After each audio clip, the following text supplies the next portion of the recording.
Welcome to Rev Up Your Business with Hilda Gan.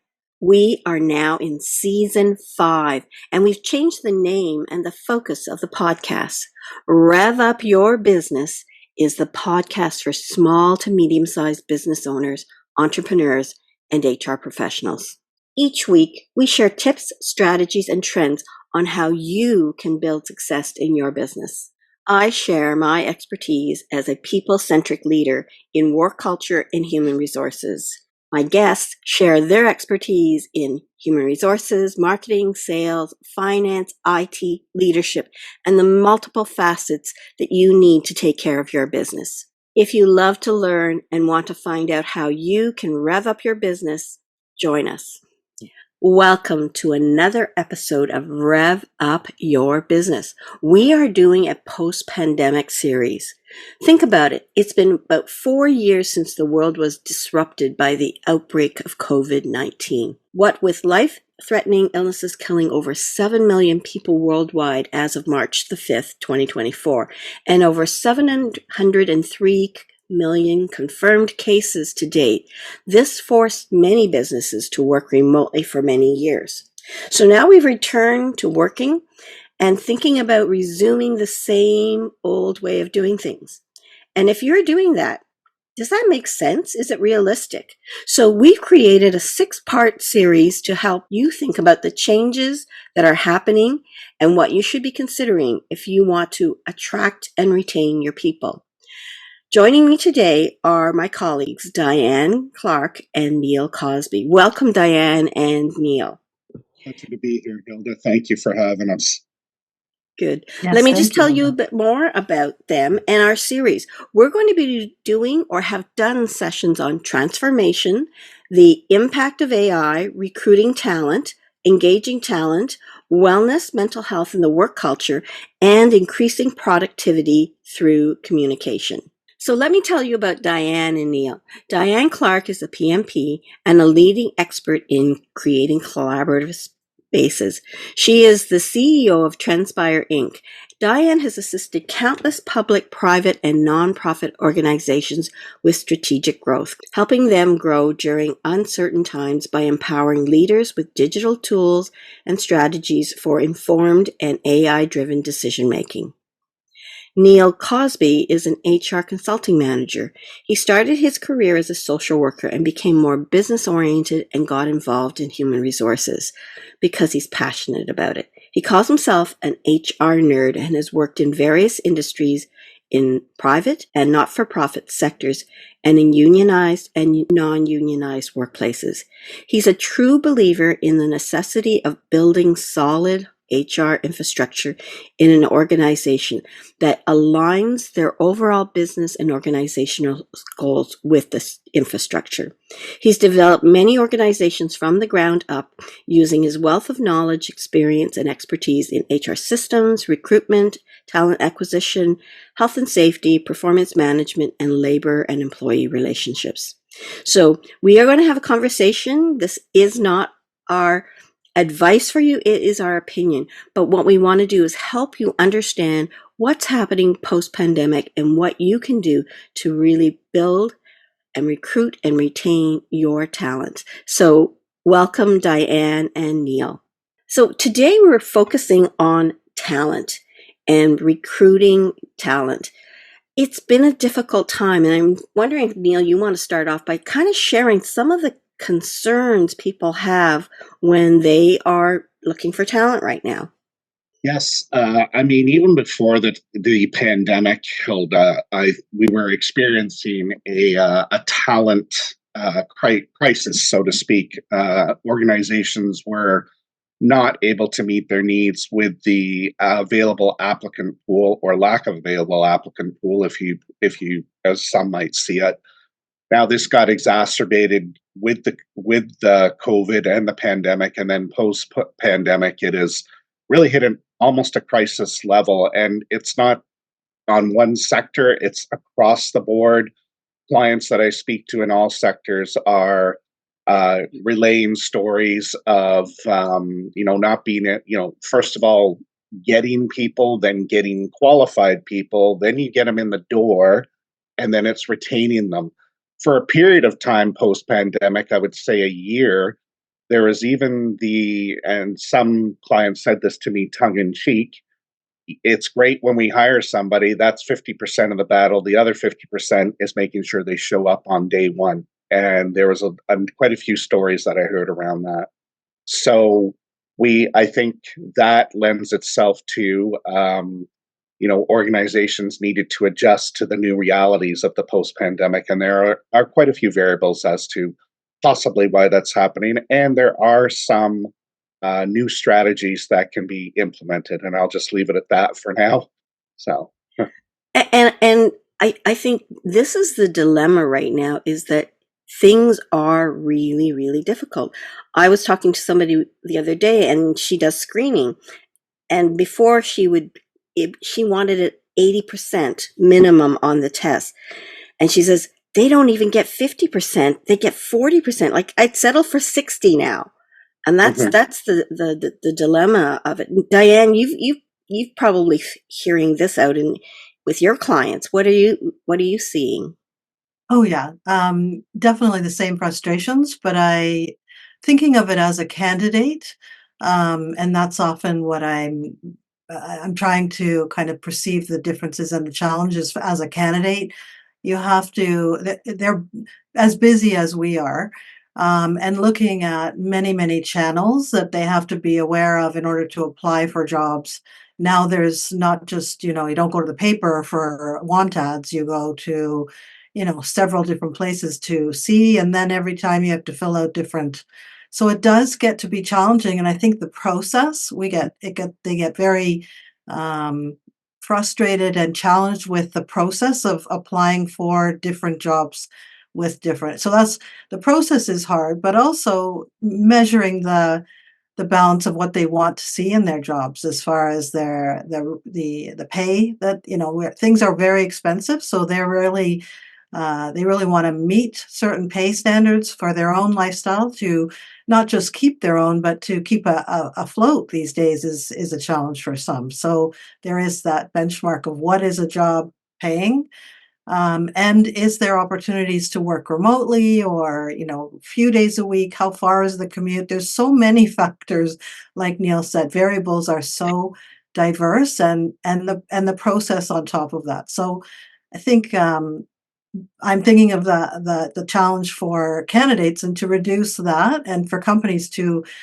assist with that, in supporting it the old way, which is with relationship building and building relationships with new candidates, earlier on, or trying to reach out, do effective outreach.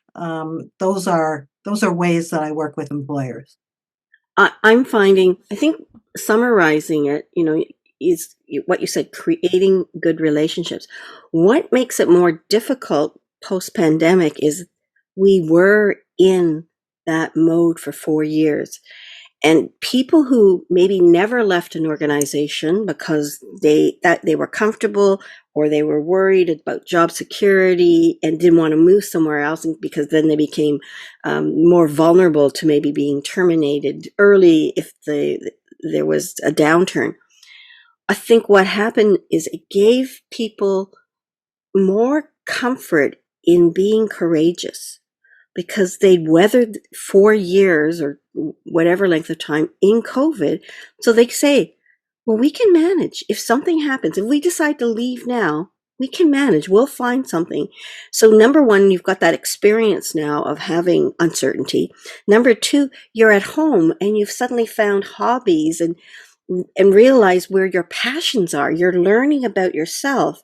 And as a result of that, you know that maybe this job or this culture isn't what you want anymore. And so I think now we're having candidates who are ready and willing to go find the right job, right?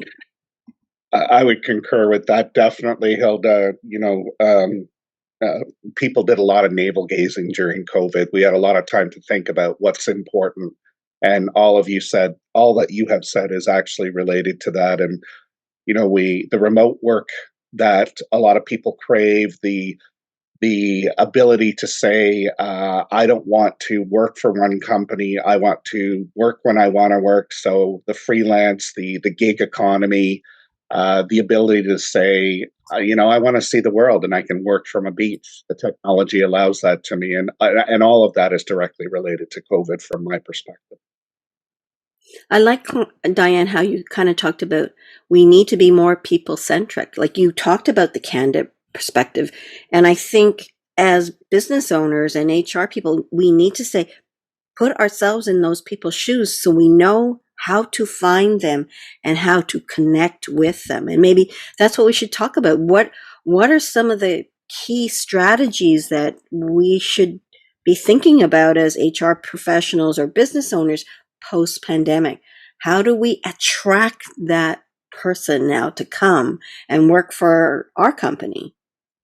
It is the compensation. I think we have to be very creative with compensation, and compensation is in monetary terms often, but monetary means, are you a full-fledged employee or are you a contractor? And being flexible between the two and having a beginning and an end sometimes upfront to attract employees sometimes gives the comfort level of new employees, the idea that they can leave without any conditions and then go into a long-term employment relationship. So I think being flexible that way, but also in compensation with work-life balance opportunities that single mothers or others have health or other whatever their personal challenges are, to make that to build that into employment where you have the opportunity to balance your lifestyle, things that you have in your lifestyle that you have to build into and work at different times, which might not be time boxed between 7 and 5 p.m. weekdays. It might be, well, we'll be flexible to allow you to work, and have a break in the afternoon to do your personal and come back at 4 and work till 8 p.m. And I think that flexibility is really what we're looking at now in terms of being creative And to help I think employees. the statistics actually bear that. The studies have been shown, and those companies where the employee feels they have control, they feel they have a say, and they feel they have flexibility, this is going to attract people more than those companies will say, oh, well, COVID's over, everybody come back to work 5 days a week, 9 to 5, whatever. And that sudden decision making without even thinking, do you realize what changed over 4 years? You can't go back to the way it was because this world is not the same as the way it was.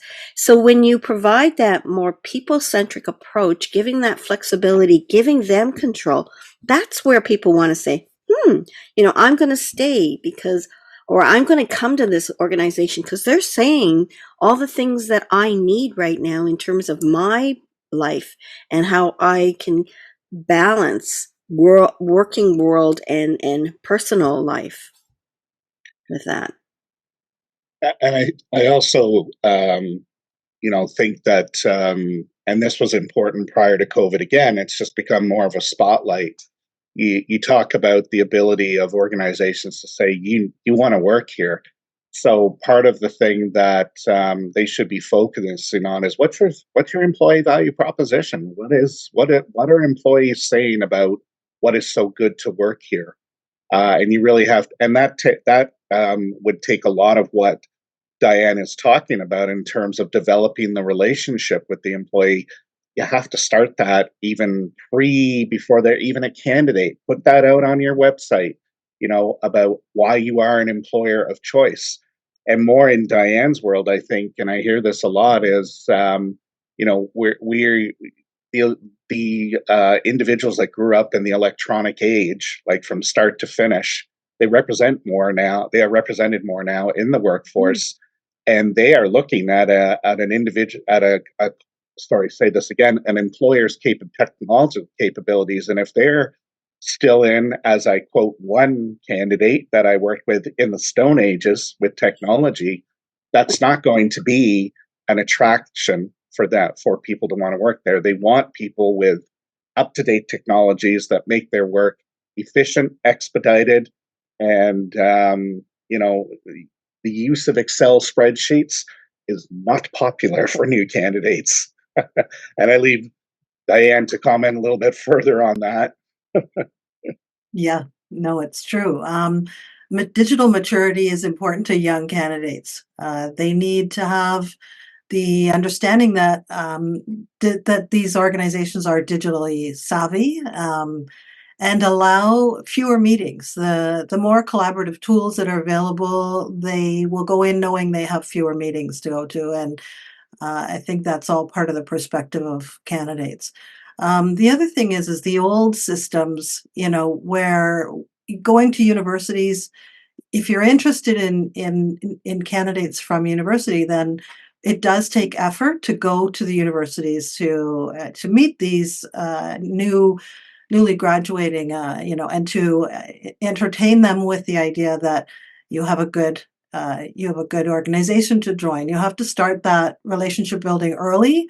And years ago, they used to kind of have cohorts that they would take out or bring into their organization and get to know them even before they applied. I don't think there's as much of that going on anymore. I don't know if it's, we're so busy that we can't take the time to do that, but like full days where you bring everyone in and go over an orientation to the company, and then allow to go one to one to ask questions with some of the senior staff, and then to allow them to apply in person. Those kind of big days, I remember, years ago they were pretty common, but I don't see them too much anymore. I'm not in that space, but I really don't see that happening anymore. I Where think this more digital remote working economy, that's why it doesn't happen. And of course it didn't happen during COVID because people didn't want to. But I remember those days, and they again are thing of the past.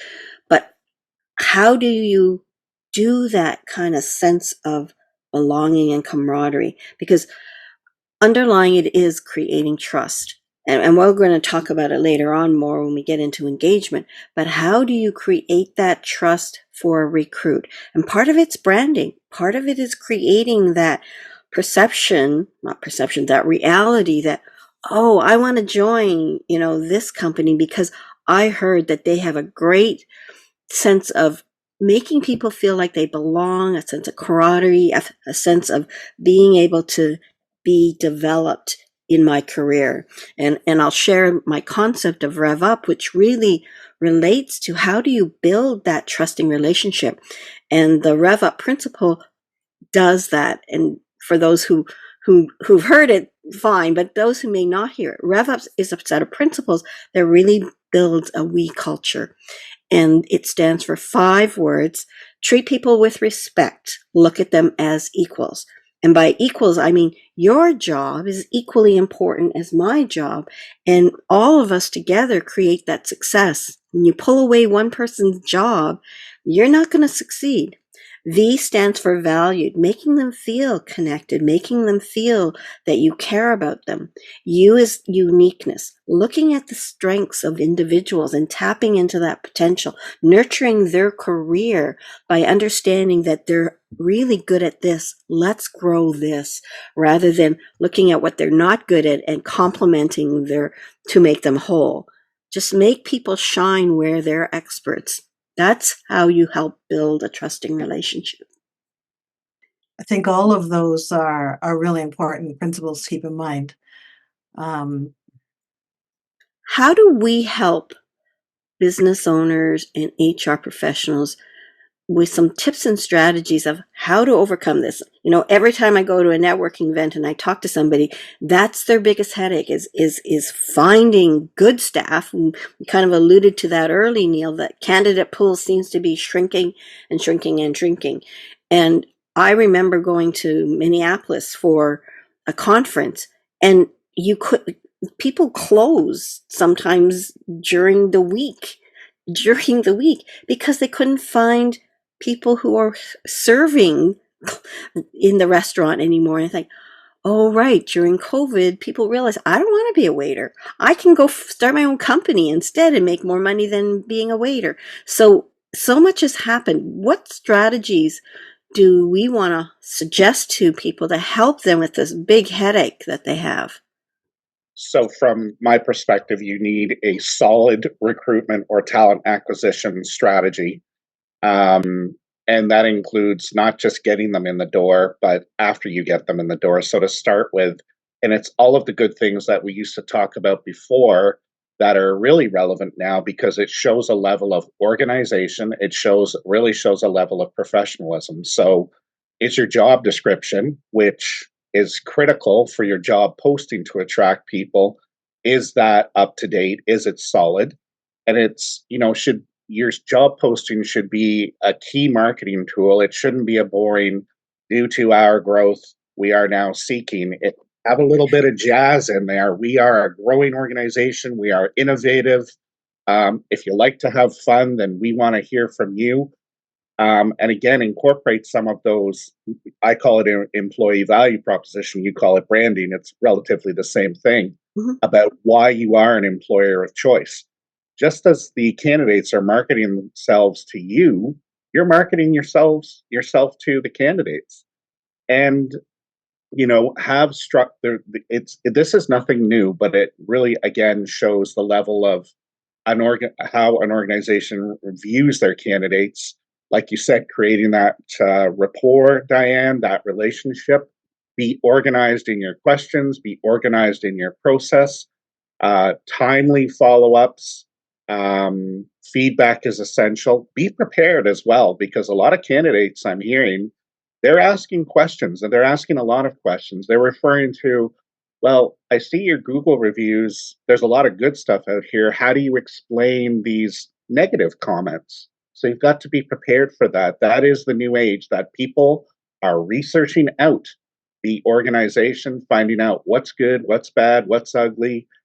And in some cases, they're even reaching out to your ex-employees on LinkedIn to find out, hey, what was it like working there? Why aren't you working there anymore?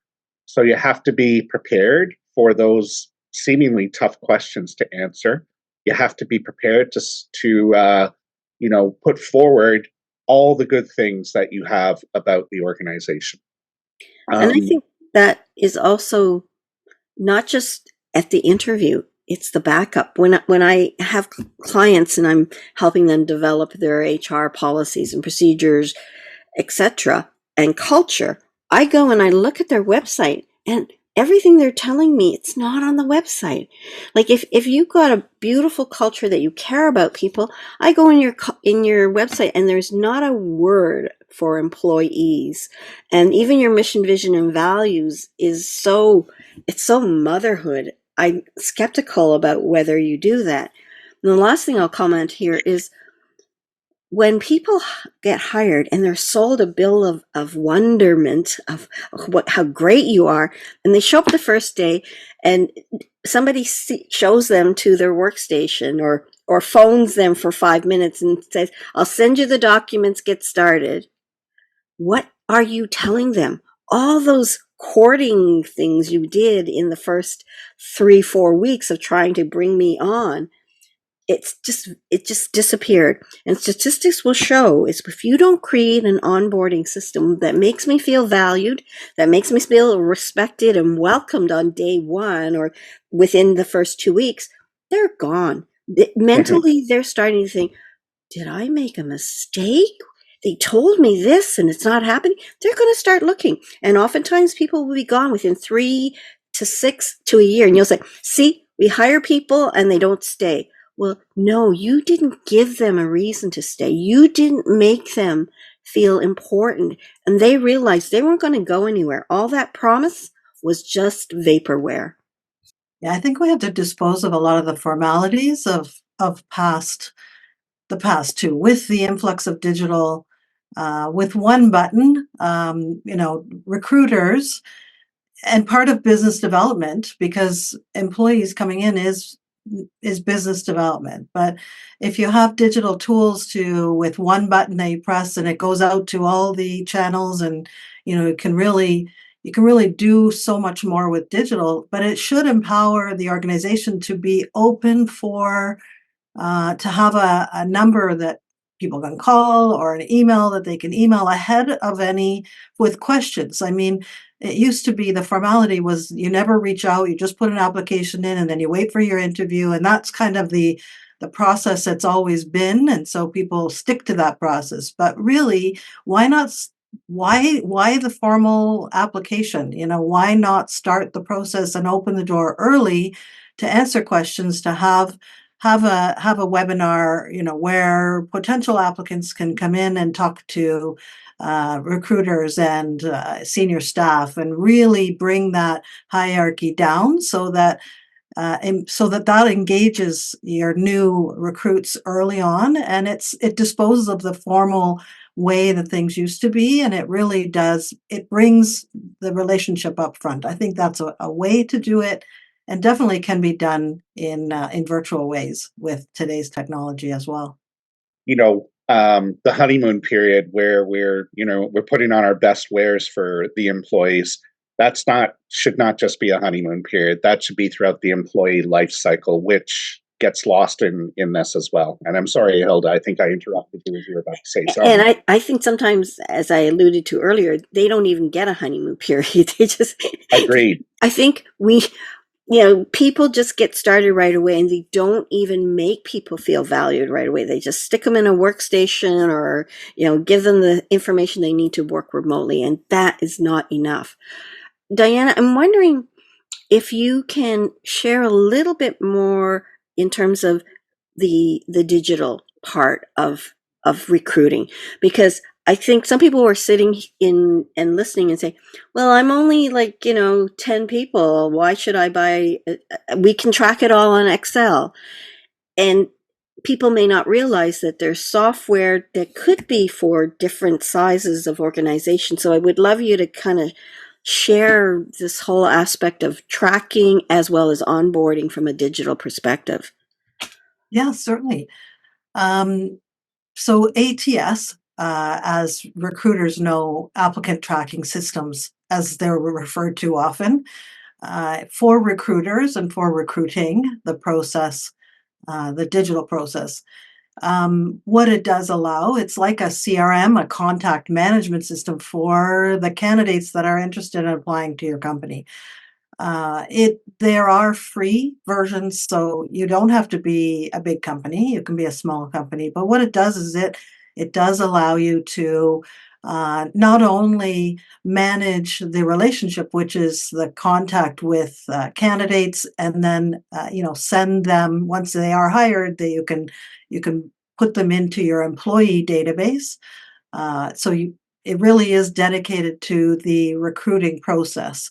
Everything from attraction, which is you write the job description, and with one button, you can send it to Indeed, to land in LinkedIn, or wherever your typical channels are. It can, with one button, you can do posts to them, either the free post, or there are the others that are you pay to post, and you have recruiters help you find people. You can do all of that. That's automated.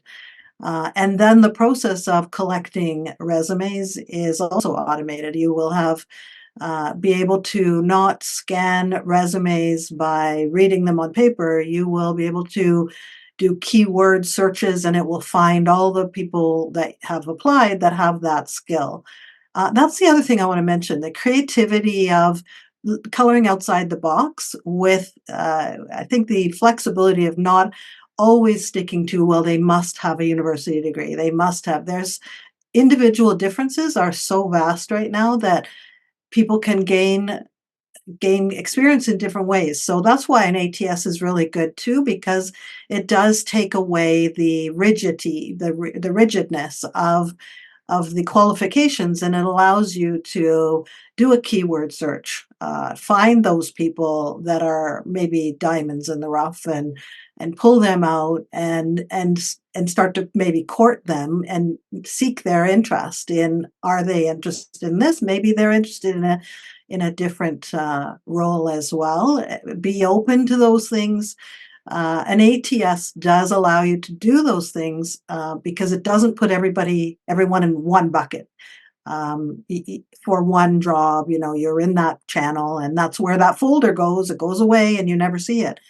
At least the digital component allows you to search your entire database, and it doesn't have to be people who are formally applied. It can be those you've spoken to at a trade show, or that's really your database becomes very eclectic.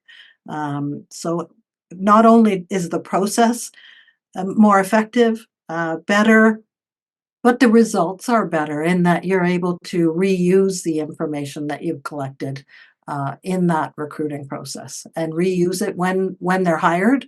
Reach out when there's when they're not on formal, and consider contract or employment.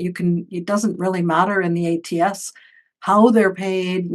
That can be flexible if the tool is used uh, well, in terms of even reporting, which is your analytics, analyzing, who's looking for you as you can kind of analyze the best ways to find people and those that are productive.